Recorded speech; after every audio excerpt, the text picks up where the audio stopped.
Welcome to the Massive Change Show. I'm Justin Foster. And I'm Dr. Virginia Lacayo. In each episode, we have conversation with leaders who are getting in some good trouble by challenging paradigms and shaking the system. And after each conversation, the episode shifts to the second show, where Virginia and I chat about what we learned from the guest. If you know of any leaders who will make a great guest, please introduce us. And of course, if you enjoy the show, please like, share, and leave a review. Thanks for listening.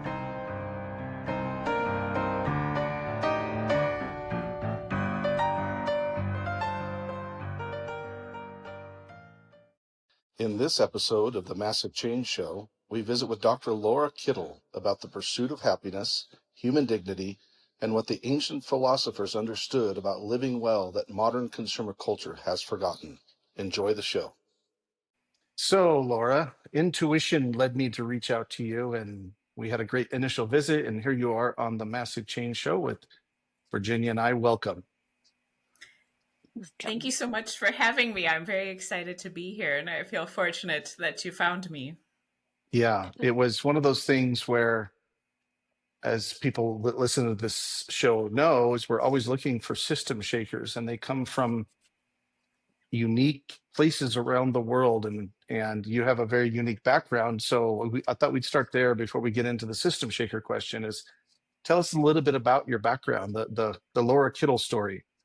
Sure, I'd be happy to. Well, a lot of it starts, of course, with my childhood. I grew up in Minnesota for 10 years, and then my mom and I moved to Guam, where she was born. And that's an island halfway between Australia and Japan. And I, grew up there from 5th grade through high school and was part of the local culture. We lived in the southern part of the island, and I was part of, the local culture and the indigenous people. I had I was integrated into a family there. We were, and so that really opened my eyes quite a bit. And we traveled to Europe before moving to Guam, so I could kind of see a wider view of the world. I think I was lucky to have that at a young age. And then growing up, I came back to Minnesota for college, and I studied abroad in 5 different countries, one of which was Australia. And as I was finishing my studies in history and religion, which were my majors at that time, I thought, well, I really love the Asia Pacific region. It feels like home. So I went back to Australia a few times, and my master's I studied in human rights practice. And I wrote about, my thesis was on engaged Buddhism. So I loved kind of the Dalai Lama and had learned, in my religion courses about Buddhist thought, and it really turned my mind inside out. And I really enjoyed that. So when I had to come back to the States, I interned in Washington, D.C. at the International Campaign for Tibet. Got to work with some Tibetans and write some things for the Dalai Lama. And then I thought they invited me to stay after that. But I thought, well, maybe I'll get a PhD, which may or may not have been a bright idea. But I had read his book, The Art of Happiness, and I thought, well, what's happened to happiness in the West? Because the Eastern view of happiness has a very kind of a clear relationship with, higher values, or this is the Noble Eightfold Path and the Four Noble Truths. And this is, we achieve happiness by acting morally and following these precepts and things. And there's a very kind of rich set of spiritual practices they draw upon to talk about happiness and how we should live our lives. And I was kind of wondering, well, what's happened in the West? Because we talk about happiness a lot as a fleeting emotion. It's supposed to be something that, we pursue the latest gadgets and the latest tech and, go out and buy things for happiness. And I wanted to find out, well, where did we kind of develop that way of viewing things and pursuing happiness? And I found, so that's why I went into studying my PhD. And with my human rights background, of course, you've got the pursuit of happiness and a lot of human rights documents. So the um, U.S. Declaration of Independence, right, that says we have the rights to pursue life, liberty, and the pursuit of happiness. Well, what does that Mm-hmm. mean?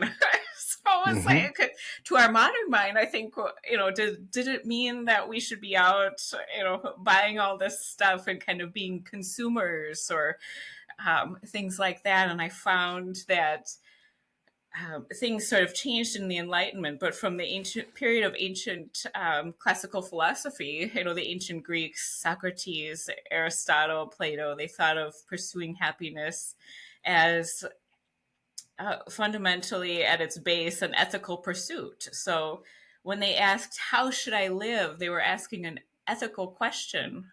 How do I value things? Do I value moral virtues above all else? And then do I kind of order my life properly around that? The secondary goods of material wealth and fame and pleasure and things like that are many of those things are important, but they're not the most important thing.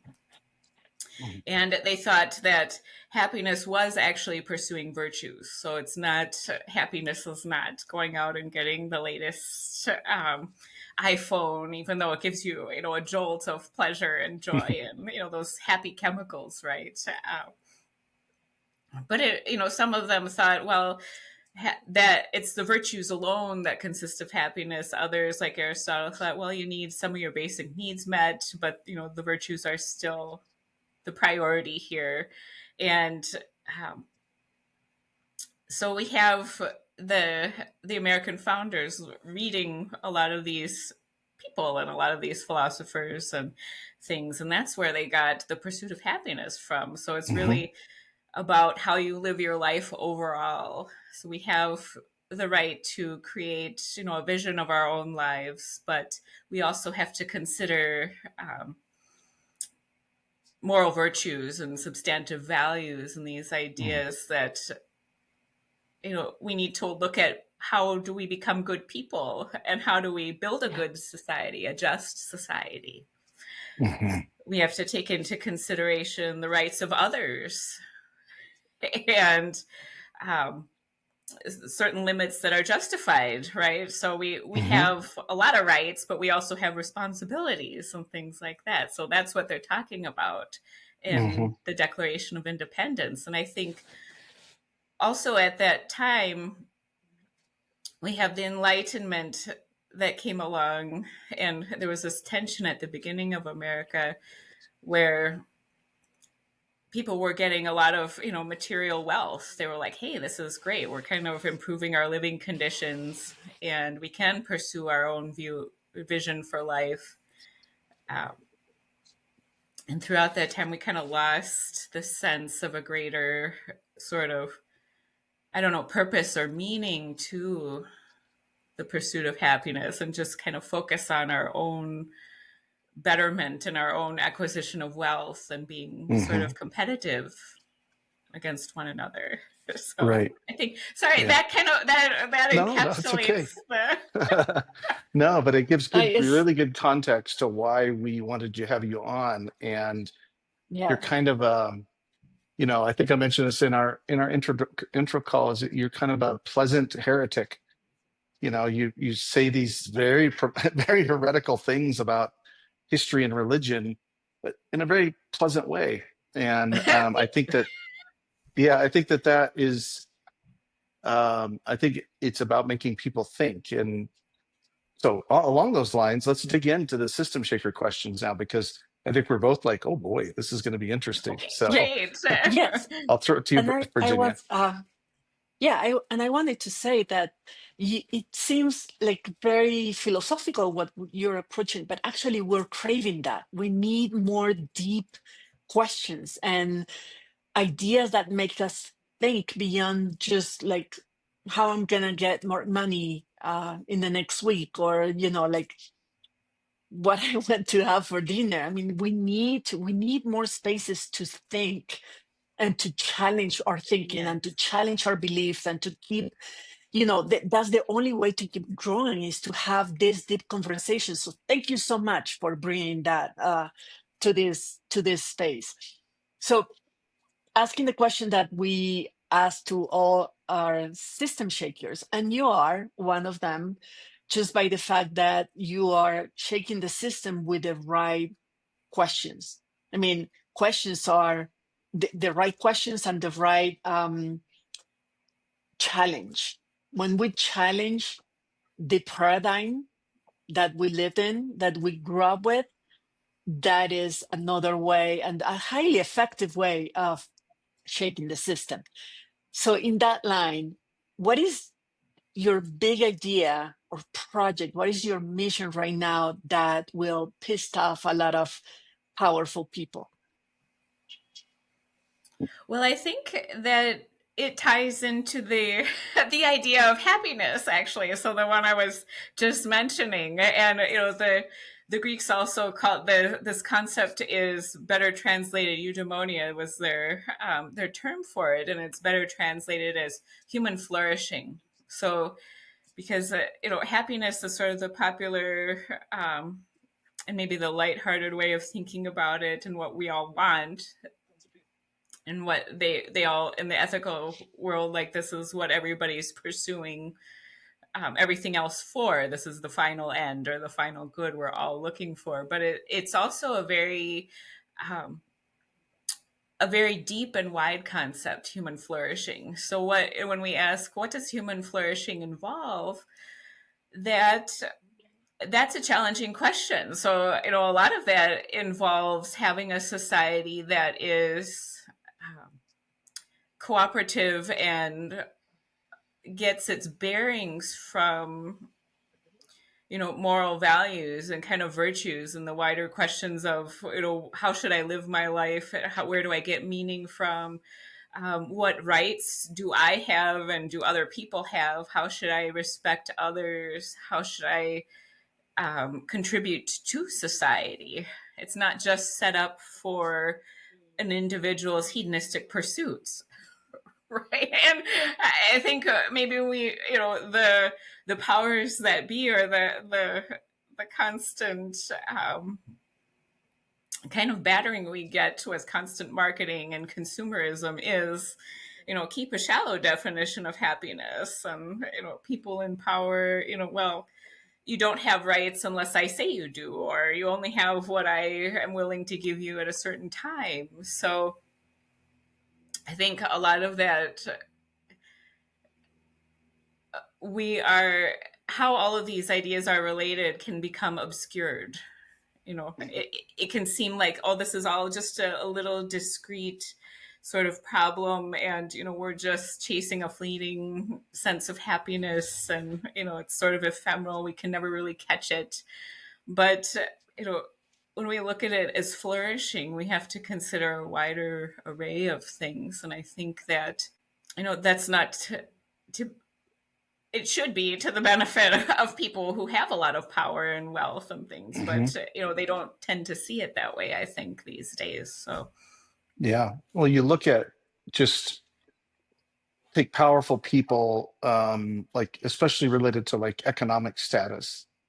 They generally seem pretty miserable as humans. And there's a great book by Oliver Berkman about one of his books on time management, and he shares in there that one of the reasons that rich people are miserable is they've found out that they can monetize their time to the maximum value, but it has no correlation with actual happiness. So they can buy as much leisure time as they want, but that doesn't make them happy, and they can have as much stuff as they want because they've monetized their time. And I think that's fascinating. So I'm curious, as kind of a follow-up to this, do you know any powerful people, like really powerful in hierarchy or wealth, that are happy? It's kind of open to all three of us to answer that question. Do you, Laura, know someone at that level? Oh, well, I suppose we could. It depends on what we define as wealth and powerful people. I think when we ask that question, we're looking for a lot of the human side of people. Do they enjoy Mm-hmm. things like, what makes life good? Do they enjoy the beauty of nature? And do they love children? Do they have pursuits that, art, and, do Mm-hmm. they follow science, and do they appreciate, the good parts of life? And I think certain people, maybe it's more a lot of the spiritual leaders, like you would say Pope Leo, appears to be one of these people, the Dalai Lama, of Mm-hmm. course, the um, certain people that are able to communicate a larger vision of life and a more rich one. And I'm not sure if we were to say just simply people who have a lot of money, I don't know. Yeah. I don't tend to follow, like, I don't know if Bill Gates is, happy, Yeah. or, Because yeah, right. it's But you hard nailed to. something though. Yeah, sorry. You nailed something about though, like enjoyment and creation. They're creating, and I think I think they have a sense of humor that's not dark. I think those are sort of indicators. Virginia, do you know of any like super powerful people that are happy? Well, I agree with Laura. Depends on how we define powerful, because there Sure. maybe, if we think about um, successful, powerful, um, wealthy, let's say, visible personalities, people that are well Mm-hmm. known, there might be a few, but I think there might be a very few. I mean, maybe Dalai Lama, maybe Menchu, like the indigenous leader from Guatemala. I mean, maybe people that have really devoted their life to a greater good feel some level of happiness. But I think that we should define what happiness is, because we Mm-hmm. we talk about enjoying certain things and creating certain things. And I think, and you tell me, Laura, because you're the expert, but I think that we are falsely equating happiness with the lack or the absence of what we call negative emotions, meaning sadness, anxious, worry, or frustration, disappointment.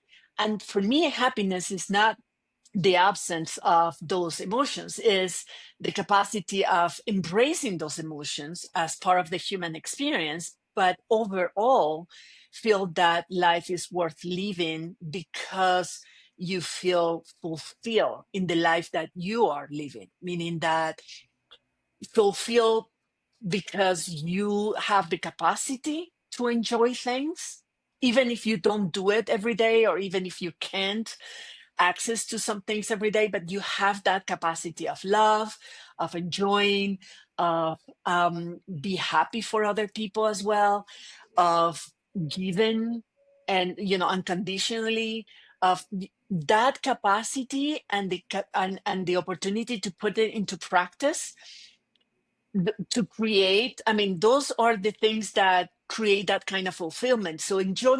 We talk about happiness as something that is the same as and as joy, as enjoying or feeling pleasure.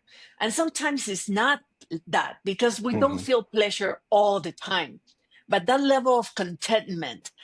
And you were saying something, Laura, that calls my attention. That resonate with me, because is I I cannot feel content about life, not just my life, but life, if other people are suffering and I have a minimum level of consciousness. It's Yes. like saying, oh, I have a great health, if we don't take into account my heart and my blood pressure and my arthritis. I mean, no, you're not. I mean, you have good things and you're dealing with some issues, so you cannot. I don't think we can be happy, completely happy and content, if we don't take into account who we are, how we identify ourselves, and how we say in Spanish consecuente, meaning how aligned you are with your values, your thoughts, your actions, your words. I mean, that level of alignment is what allows us to feel content about ourselves,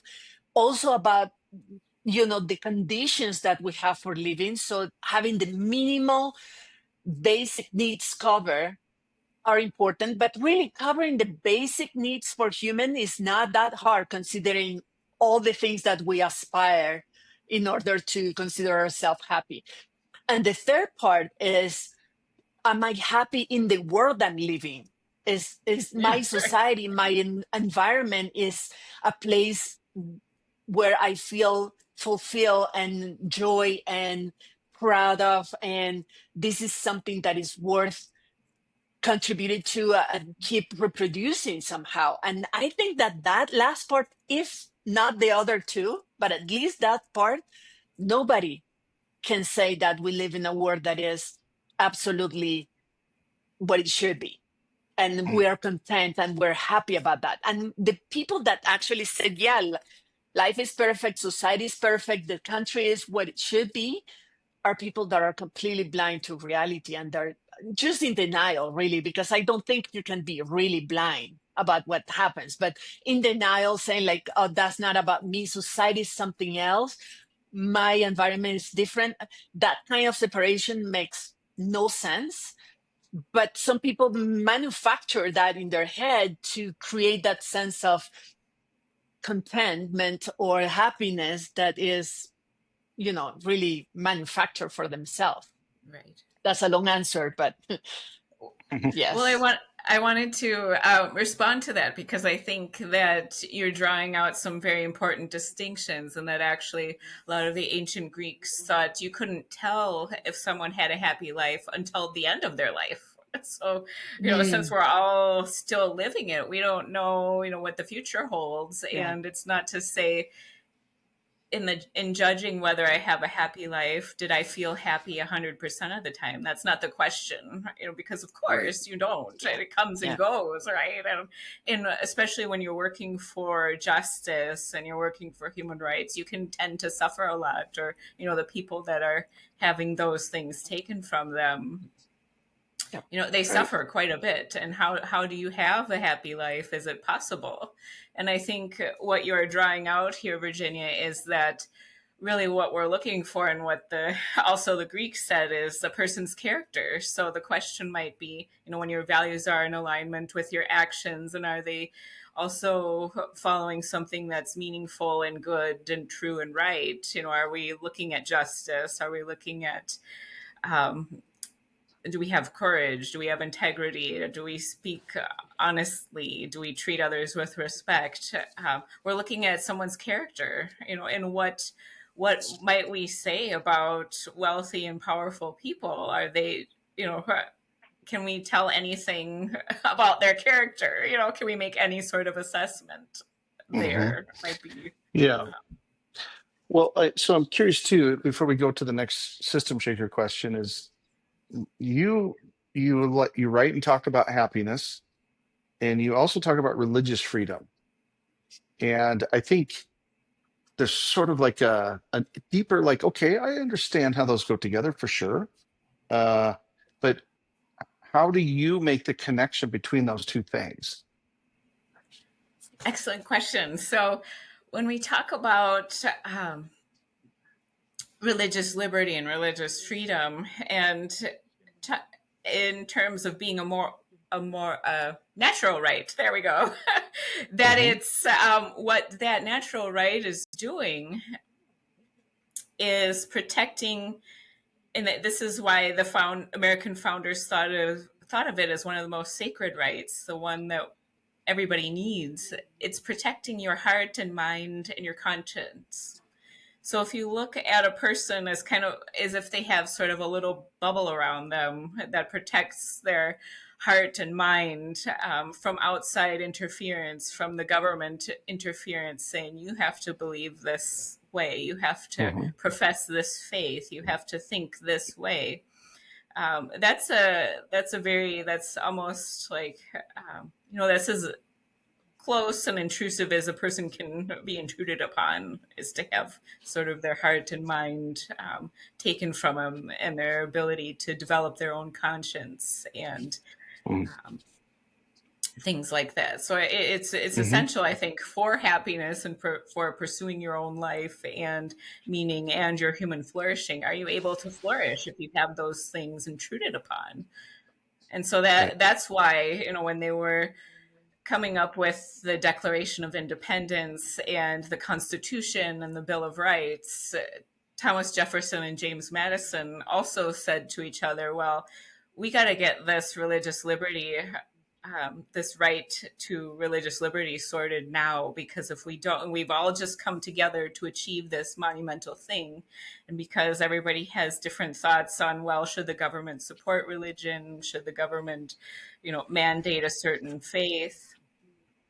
They said, well, we've got to address this now, because there were actually some colonies that had established churches and would punish Mm-hmm. people for Virginia, actually not the person, but not you, but the state of Virginia, had Anglicanism. I think they Mm-hmm. instituted that, and they could punish people for not for being heretics, of Mm-hmm. course, or they didn't want Quakers in their state.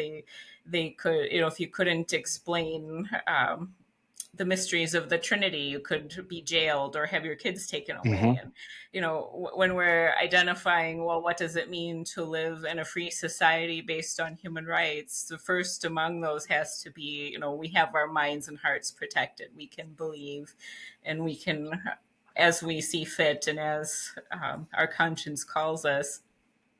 And that's, by the way, also freedom from religion if you don't believe, Mm-hmm. or any religious faith. It doesn't have to be Christianity. Everybody's included. How do we live together in peace with great diversity? We have to Yeah. have religious freedom and religious liberty. Yeah. And even at a individual level, the connection too is, if like piety or certitude or some of these things that would be considered traits of a strictly religious person are in conflict with happiness, and happiness in the sense of the way that we're describing it as kind of a spiritual state of being. Um, and I think then, since we're all connected and each of us are a kind of a microcosm of the societies that we're in, is, it goes kind of back to my question about, is I don't know any religious people that are happy, like super religious, like that kind of, Super. I know a lot of fake happy people for sure Yeah. in that. And I think this idea of autonomy, for example, that was so deeply ingrained into natural law, obviously, as three white people talking about this, we have to state the obvious, that they also owned people that believed in said they Yeah. believed in natural law, Yeah. also owned other humans. Yeah. And so that should not be whitewashed, literally or figuratively. For sure. And also, though, that this idea that if you believe in personal autonomy, the idea of imposing your religion on somebody else is the greatest of hypocrisies. So I think that's fascinating to me from a linkage standpoint. But before we go, do you have any follow-up on the first question, Virginia, before I go to the second one? I just a comment on what you are saying, because I think is relevant, especially because I don't consider myself a religious person, and I have studied and I like to understand, and I'm very curious about different ways of seeing things, especially related to human psychology and social psychology and faith that is related to that. I was thinking of what you said, that there is no obvious, I mean, for at least first sight, there is no highly religious person that is also happy. And that is, I think, is related to the fact that most religious, and I will make the exception of, for instance, Buddhism, that is not a religion, but let's say that some people might consider it, and other or not religious, but practices, spiritual practices in some communities in Latin America, indigenous community in Africa, and in Mm-hmm. Asia as well, that have a very strong sense of community. Excluding those, Most Hmm. religions are based on fears, and the establishment of fears of lacking Hmm. of fear of what's going to happen if you don't follow the rules, but also fear of what is different, fear of what is unknown, fear of the other, whatever the other is. And nobody, I mean, that's neuroscience talking. Nobody can be happy if they live in fear. So it's a very simple correlation that if you are extremely religious and you follow strict rules about right and wrong and the difference, and you're living in fear, and there is no way anybody can be happy if you are in that state all your life. And that is the state, that is the value that that guides your life and your behavior and the way you interact with the world. So talking about happiness and trying to build a happy society and a happy country, I think is something worth to reflect on. Yes, yeah. Yeah. I think, sorry, before we go on with the questions, I think people, it's hard to live in embracing the unknown. So people want, with the fear, they want to have some measure of feeling of control, because there's so many bad things that could happen to you. And you're one tragedy away, or in America, one medical bill away from bankruptcy. So Mhm. you Hmm. have to feel like you have something under control in your life, I think. And it's more of a nuanced process to kind of let go a little bit, Hmm. Yeah. than Yeah. have something Yeah. straightforward telling you, okay, if you do this and you do that, you're going to reach this goal. Yeah. And I think Yes. too, to that point too, Virginia, about power, or about religious people. And I say Christians in general. Me being a Christian, I can call that out. Is it's really um, faith has been a tool of resilience for oppressed people. The Black community and the story of faith within the Black community, and the Martin Luther King Jr. as a pastor, and many others. Like there's an amazing story there, and liberation theology in Latin America is another example of stepping away from the hierarchical view of things. But I think it's that combination. If you have power, influence, and you're super religious, I think this is why a lot of it comes out in like really perverse behavior. Like if you get into like the statistics about true abuse of power, it's almost always a white religious person with authority or influence. Almost always. Yeah. And Yeah. Anyway, that's a whole other episode by itself. So let's Yeah. bring it back to Laura on something too. So you're doing your thing in the world, and what are your challenges with it right now? Like from being maybe outside people trying to tell you to be quiet, or trying to maybe monetize it as a career, or just Oh, share a sure. little bit about what your challenges are.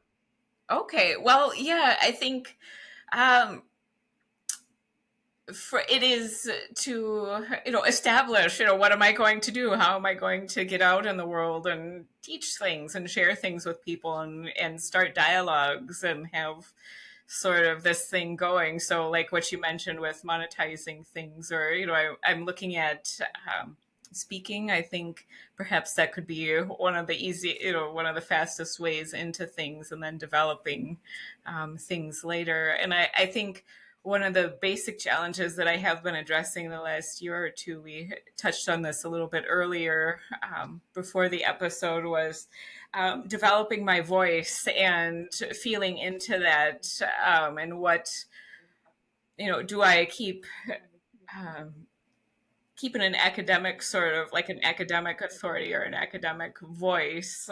Do I have more of an activist, um, kind of fire to it, or who do I appeal to, or do I take it into sort of a business leadership direction, or corporate area, where I think a lot of Hmm. responsibility lies there, and whether or not people are, um, very interested yet in what I have to say. I think they, they should be. So I'm thinking, Right. do I locate myself, as an activist or an academic, or do I shift gears into certain neighboring um, aspects like that, and in tailoring the message to different audiences, I think. Hmm. And over the Yeah. last I don't know, a year or so, or 9 months, that I've been sharing a bit more of my views openly on LinkedIn, is where you guys found me. I think what resonates most with people tends to be a lot of the activist sort of thing. If I choose an image that I think is resonant with me, and put what I really think on it and share it with people, that seems to go the furthest. So, sometimes moderating a little bit with academic points, but keeping a lot of things like just, human, and a little bit more, this is what I really think. So, and not Hmm. trying to moderate it too much, or things like that. So, Mm. Yeah. I think that I you think. have the advantage. You have the advantage that you can do any of those things. I mean, what a privilege uh, to have the multiple minds at the same time. The activist mind and the academic mind and the just human being and a person with faith, and having the capacity of seeing the same things from multiple angles, and in that way interact with different kind of groups and audiences, and people with different interests, because you can talk about the same thing from different point of view. And I think that you have that advantage, and I will consider not having to choose one versus the others, but is how can Hmm. I combine all of that in a way that fulfills what you want to have as an impact, because you can Yeah. achieve your impact in many many ways, and all of them. I mean, especially Justin, that works with you know how to help to develop a very highly conscious brand for mhm. entrepreneurs and solopreneurs and people that are mostly intellectuals, really. I mean, Yeah. um, public intellectuals and creators of any kind, intellectual creators and artist creators. And he has helped so many people on tapping to all those talents and not choosing, but actually combine them to bring a very unique perspective on a topic that we are all interested. We all care about that topic. I mean, I don't know anybody that says like I don't care about being happy. I Yes. don't. Hmm. It's not for me. That's not for me. Everybody is. I mean, and maybe what we lack is the capacity that you have to transfer and to interpret and to, let's say, um, bring that concept into any realm, including corporate life, including personal life, including faith, including, and you have that capacity. So you have right now really the privilege of having all the options you want, and is mostly about what will resonate more with you. I mean, what will fulfill you more, and focus on that and really create like a branding strategy to make that work. But it's beautiful. I'm so happy for Yeah. Fantastic. you. Thank you so Yeah. much. That's wonderful. Yeah. And your Lord, this is true, I think, of all system shakers, is there's a multi-dimensionality to them. There are people that are martyrs in their work, and they've committed their life to their thing, and there's kind of a single dimensionality to that. And and there's entrepreneurs that are all about the 10xing, and there's a single dimensionality to that. But you, like Virginia, is blend of creative, academic, activist, like, and the key to it is just finding your own voice and just go sing. It's you're kind of having your Elvis moment when in 1955, because he just like combined some sounds that he liked, and then bam, there it was. And as Virginia said, that you don't have a single audience or even really a single topic. You have a set of you have a perspective that's kind of a composite of various things. Is the universe's invitation for you to go make something that didn't exist before.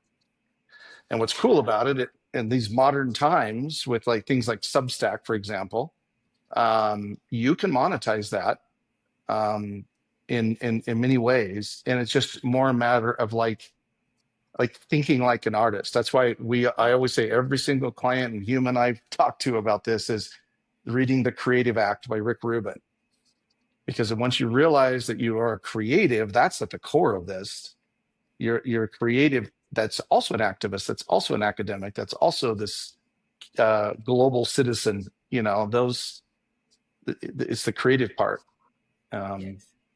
And this is more spiritual, but I deeply believe that if you were called to say it or create it, somebody else is called to buy it. Or, you know, like Fantastic. it seems to be a kind of natural law too. Like, Yeah. you know, if you execute it, I often point out that in the story of Noah's Ark, God didn't build the ark, Noah did. So, you know, you got to swing the hammer. Yeah. And I think a lot of people, especially really smart people, are sort of like, you know, they want to hold the blueprint while God or the universe swings the hammer, and it doesn't work that way. You know, you got to do it.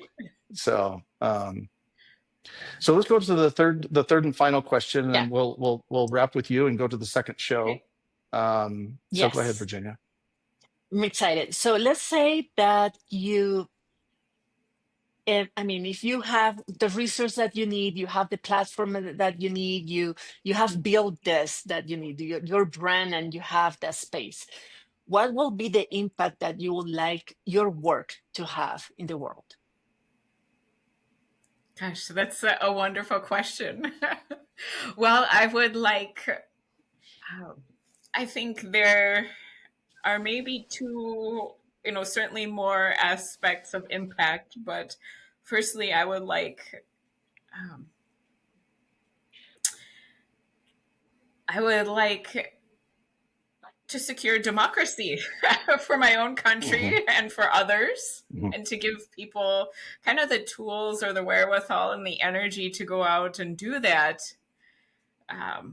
while living a life, their part in human flourishing. So it's kind of, your individual pursuit of happiness, but also the collective pursuit of happiness and human rights. So Yeah.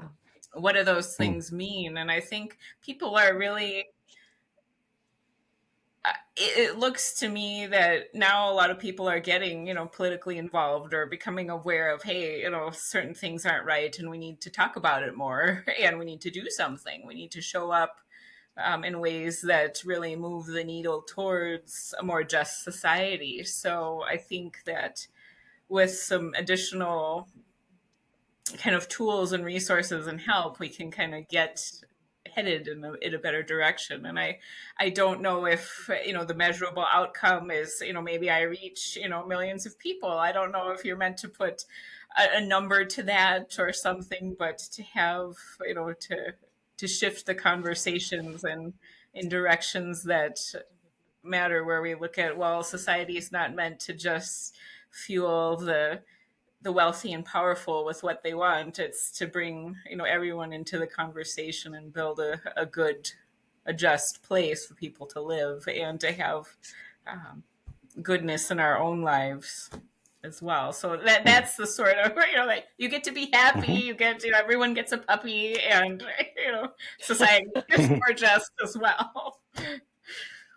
Well, we're rooting for that too. Yeah. Yes. Well, as we knew it would be, this is a fascinating conversation, and I think we, not to speak for Virginia, but we could talk to you for hours because of these Yes. ideas.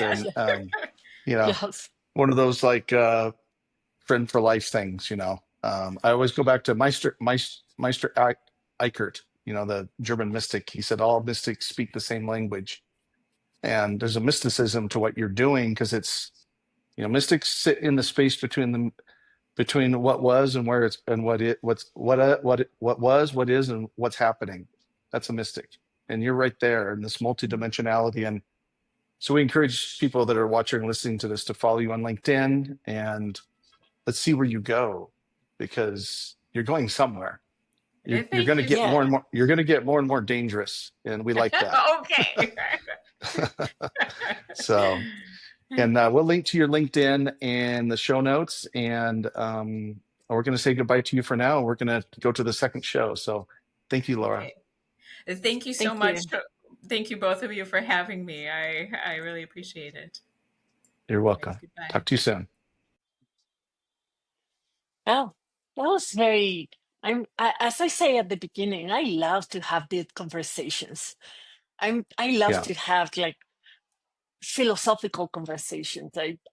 That's one thing that I love about this, the Massive Change Show, is that we Yeah. have guests that make us think. It's a great workout, mental workout. I love that. Yeah. Um, Yes. I have many ideas. I mean, she talked about, we discuss topics that are really uh, Yeah. Meaty. sparking a lot of ideas in me. Yes, it's very meaty. I think that some thoughts that are still in my mind is when we talk about what it means to be happy and what it takes to be happy, to feel happy. And I said at one moment is part of it in order to be happy is to overcome, is not having fear anymore ever, but is to not be afraid of being afraid. Is just to Hmm. embrace all the emotions, because I think that one of the most limiting um the limiting conditions for happiness is to being stuck in all the negative emotions, and especially when 80% of them are self-created. I mean, we Hmm. create them ourselves. It's not that anything bad happened outside us or in our life or to us, but it's something that we create with our own thoughts and beliefs and projections. And our mind is very playful that way, but Right. can create a lot of emotions. And when we believe in those emotions, when we um, get stuck in those emotions, it's nearly impossible to be happy.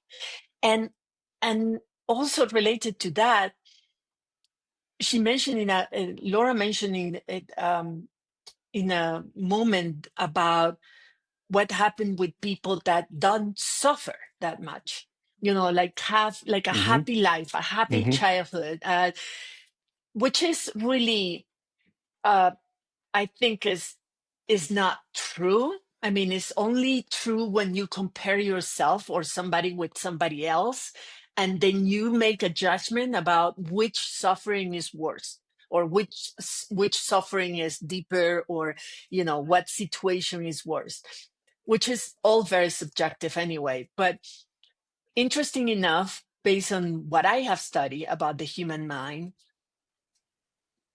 people that didn't have to face a lot of life-threatening conditions or Yeah. situations that are extremely painful, let's say from human rights violations to physical violence to war to hunger, like that kind of situations, that doesn't mean that they suffer less, really. And so the happy life, because you haven't faced difficult challenge or extreme challenge, I think is a myth. And there are studies that shows that countries like Nicaragua, like Colombia, for instance, that have been in wars forever, I mean, since ever, internal, external wars, narco trafficking, like all those kind of situations, hunger, death, are actually have a index in happiness that are pretty high, even higher than countries like Denmark or the Netherlands, that everything is guaranteed, that they have a very peaceful, fulfill, like all the needs met kind of life. The index of suicide in those countries are higher than in Latin America, for instance, that we have suffer more tough challenge. So is that privileged life, and you were saying having certain material conditions not Mhm. necessarily guarantee happiness. So Right. it's something, it's just food for thought Yes. And I'm around gonna what I'm gonna happiness bring in is. I'm gonna bring in a a, a random data point that Mm. quarterbacks in the NFL that are high first round draft picks that come from pretty cush lives almost universally struggle or flame out. Mm. You could go through, and people that are football nerds like me can fact check this, but it's very rare that they're successful until they have their version of adversity. They get cut or benched or embarrassed or whatever, and then they have kind of some of them have a comeback. But yeah, there's I, I I wish no one would suffer, but I wish all of us would have struggle around something. Honestly, it's like struggle creates the struggling creates the through adversity creates the conditions to have context for what should be happy, what happiness is. And I think Yeah. of I think of our boys, from the two I made and the one you made, our boys collectively, of like Logan riding his bike across the Ross Island Bridge in Portland. Remember, we drove across that, and I'm like, Logan used to ride his bike Yeah. across this, and he's the big dude on this bike and riding to his chef job, his cooking job at the restaurant, and Caden working through all kinds of adversity inside of himself, in out in and just being an artist, and tragedy, horrible tragedy, and then watching Andre, like, you know adapt to this like very new life here in Mexico. And the school system is so different than McNeil High School in Austin, Texas. Is those are the things, like, I admire that as a trait, I think, more than anything, that and courage, whatever that trait is, where Yeah. you're just like, you know anyway, I felt like I just had that on my heart, and I wanted to say it, about And about I that. think that is up to society to create those conditions, because it really is not natural for the human brain to Mhm. create on purpose adversity.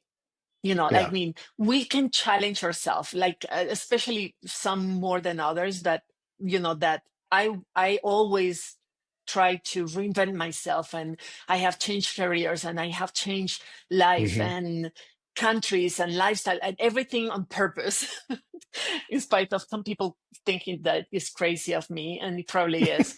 But is a way to stay, to keep evolving, and to build resilience, and to build Yeah. the creative capacity of you know facing almost any circumstances because of that. But in general, it's not natural for the human brain to create adversity.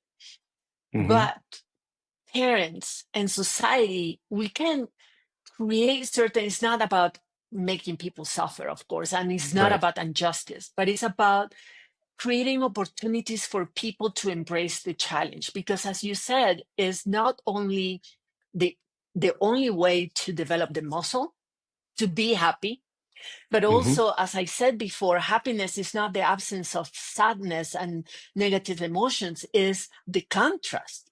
You Hmm. can only say that you're being happy because you know what it feels to be sad, and therefore you know what it feels to be happy, meaning not sad. If you don't have the Yeah. contrast, there is no way for you to recognize it. So it's true that you can only judge your life and the happiness in your life, or the level of happiness of your life at the end of it. Hmm. But the only way to actually make an accurate judgment of that is by having the contrast, saying, like, I know what it Yeah. feels like to be Yes. unhappy, and to have very strong, to grieve, to be sad, to be uncertain, to live in uncertainty, to be in fear for a little while, and how to overcome that. And now I know how to stay in a place where I'm grateful and in love, like experiencing Hmm. the love, the feeling of love for everything. And that brings me to maybe my last question or comment, and I would like to know what you think about it, is she mentioned very interesting, beautiful definitions of happiness. And she said things like, the reach of happiness is by living and acting accordingly to our highest values and contribution capacity to contribute from, the Buddhist. I love that definition. And from the Greek is the pursuit of virtue or the ethical pursuit. And I love that, but it's a little bit can be problematized, because we need first to define what it means, what we mean by value, what we mean by ethic, what do we mean by living according to our values and ethics. Because I know a lot of people that do a lot of harm in the world, that they live according to their values. And talking about religion, highly religious people that consider part of their values to discriminate some others because of the differences, or to oppress, or to condemn, or anything like Hmm. that. Well, it's according to their values, and it's according to Hmm. their ethics, and that not necessarily is going to bring happiness to them or to anybody around them. So I think that it will be interesting, and it's a invitation for everybody listening right now to think of, if we agree as society that on a definition of value that is based on being consequent, being aligned with, in your thoughts and behavior, with your values and ethics, then we should also discuss a little bit about what values we're referring to and what kind of ethics we're referring to. Right. Yeah. So I mean, I agree with you. I don't know. I don't have any other reaction to it other than, I mean, I think related happiness, I think the original Buddhist language, the Buddhist term for happiness really translates better to contentedness, and similar Yeah, to what I was saying. Greek as well, which the much of the New Testament was, first written in Greek, and people, it's been, bastardized and edited and, manipulated ever since. I also think that when we talk about, the relationship between religious freedom and pursuit of and happiness, is that if your religious views dehumanize others, they no longer have any merit. They're just, it's that simple. You have your right to your shitty views, but you do not have a right to your shitty behavior. That's the Yeah. difference. And sadly,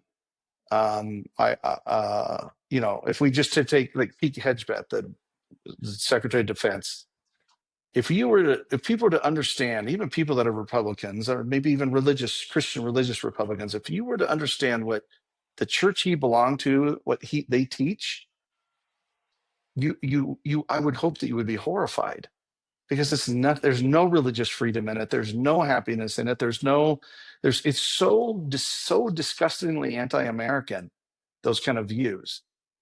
And that's kind of I guess it's more of a rant than a comment. It's like a download, is this where people, when you're stupid about history, when you're stupid about history, you're kind of stupid about everything else, or if you lie about history, you lie about everything else. Is that this idea that the United States was founded as like to free themselves from tyranny is true, but we forget what kind of tyranny. And the kind of tyranny that was supposed to be freed from was religious tyranny. It was the whole point of the American experiment was freedom. This is why the founding fathers, despite their dark conflict in their own hypocrisy, their belief in natural law, the only one of them that was even sort of remotely would be considered religious in the Christian sense was John Adams. And even he was pretty progressive especially at that time. But the key was The whole point was to free people from empire Christianity.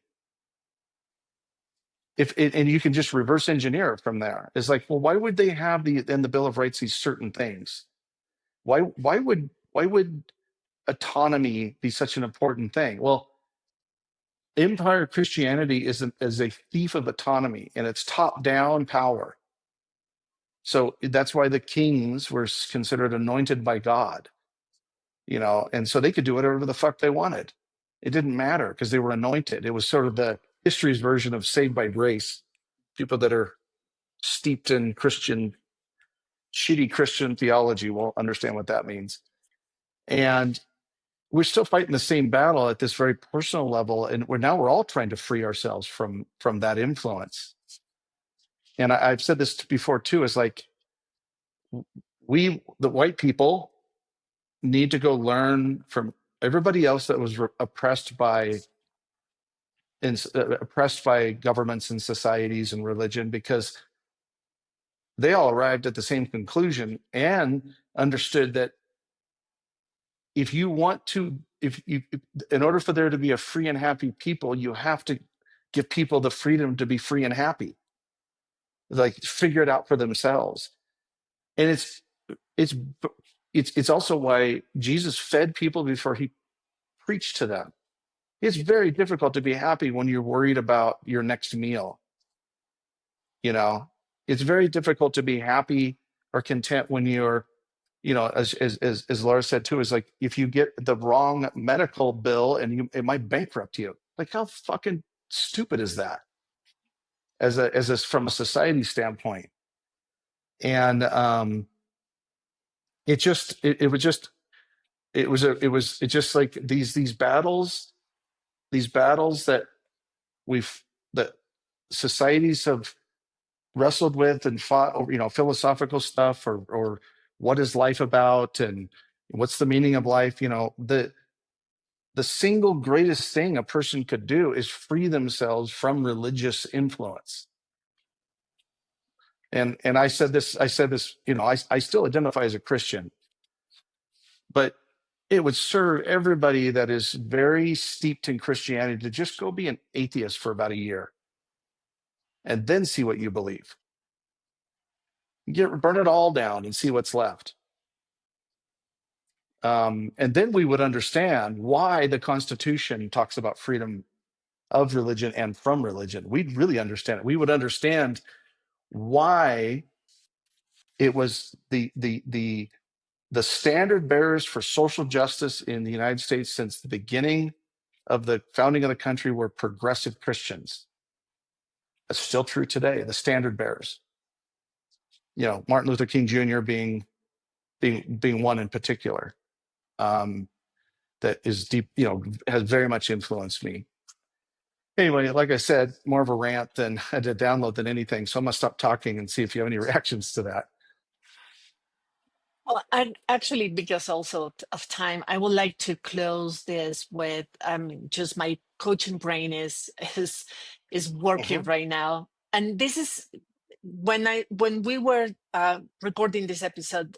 Those were questions that came to my mind to ask myself, but I wanted to share it with you and with everybody that is listening. Maybe is of value.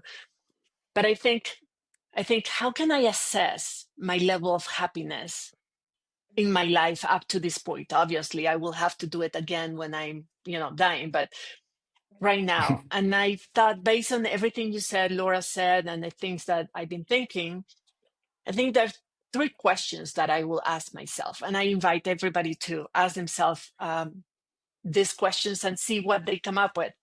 You can actually use a scale for this. The first one is related to values. Are my values based on unconditional love for myself and for others, for nature, for the planet, for humanity? And are any of them are, as you mentioned, dehumanizing others? Those are the first question, is where my values are and what are my values and how are related to my capacity of be content or happy in my life?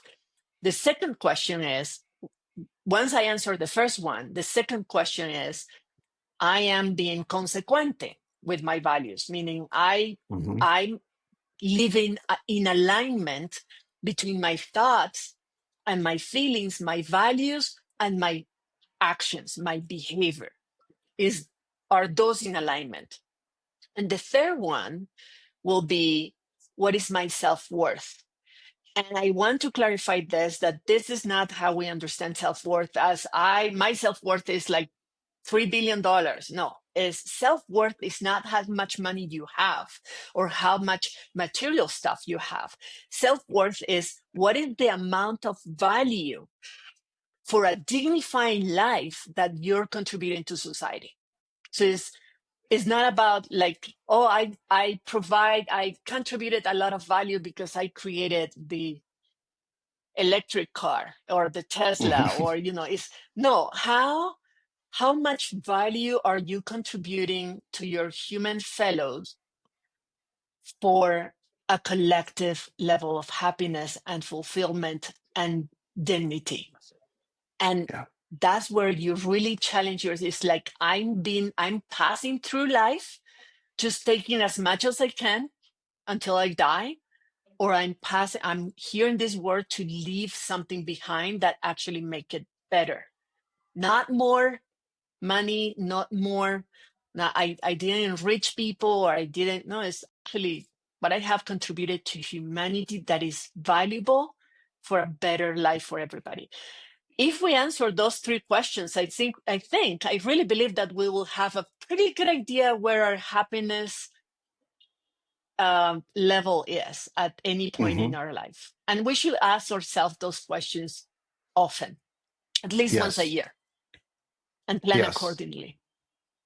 Yes. And it's interesting that's it. And if you reverse engineer those questions, that's also very interesting too, because I was not taught any of those questions, from a societal standpoint. So let's end on that brilliant wisdom that you just shared. We need to write those down and post them. Those are really good. And all right, we're going to wrap this episode of the Massive Change Show. And my call to introductions worked. We've got some cool people that we've been introduced to. Looking forward to having them on future episodes. But the call remains the same. If you know system shakers, people like Laura that are using their gifts to make some sort of dent in the universe, we want to meet them. We want to coach them. We want to help them with their brand. We want to help them activate their community. So please introduce us to them. And until then, go stir shit up. Go get in good trouble. Thank y'all.